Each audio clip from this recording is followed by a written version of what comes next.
We're now with the coach, Bruce Boudreau. And Bruce, we've got Matthews, Knies, and Roy all set to return tonight. How big is this news heading into a pivotal game in Columbus? Well, it's really pivotal, and I don't want to be a negative Nilly, but I mean, they're back, and that's great.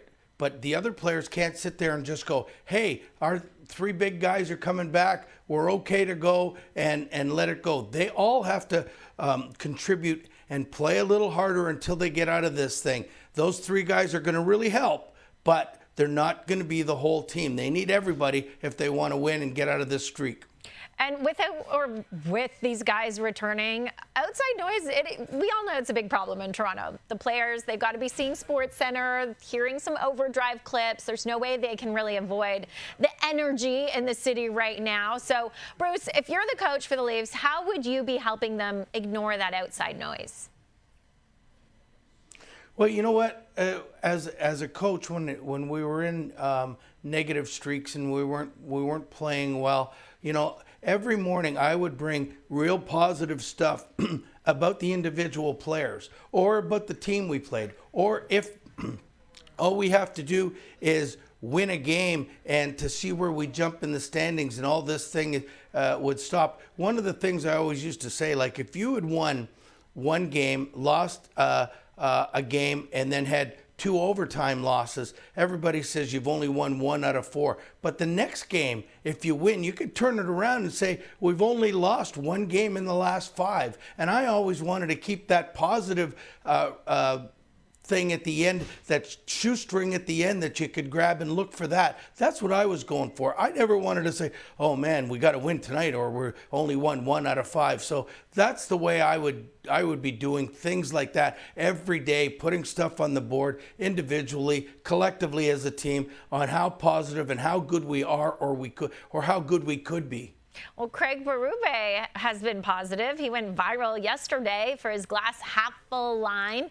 Do you like the idea of making a public comment like that? It was positive. Or would you be doing your work behind closed doors so the media doesn't have more ammo, Bruce?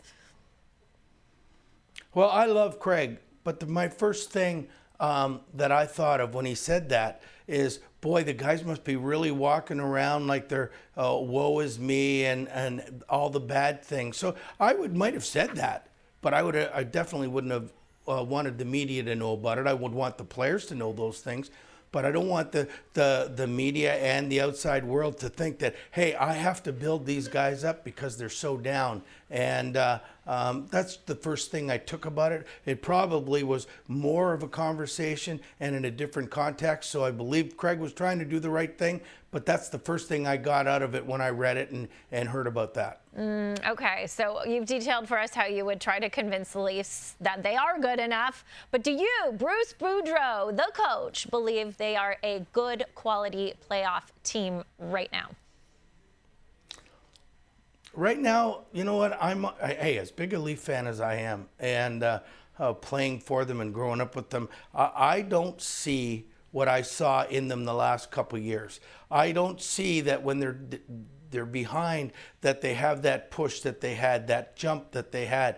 And I mean, I don't know if the changes they've made have really worked out to this point. And so, I mean, with that being said, I mean, I think they've got enough guys that have played in the playoffs that I think could still get there. I mean, let's face it, they're only 7 points out of being first overall, I think, in the conference, which might be a mountain right now.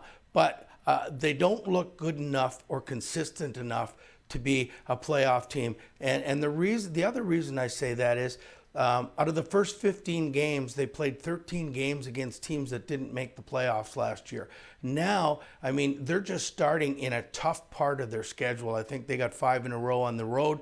They're going to be playing an angry Columbus team that got beat pretty good the other night. Then they go into Washington, who's always good at home. And, I mean, it could snowball. So, I mean, if you look at the positive things about them, you'd be sitting there, if we win these 2 games, it's great. You look at the negative stuff, if we lose 2 games, we got a real mountain to climb. And I don't know if they have the depth and the talent to climb out of this stuff.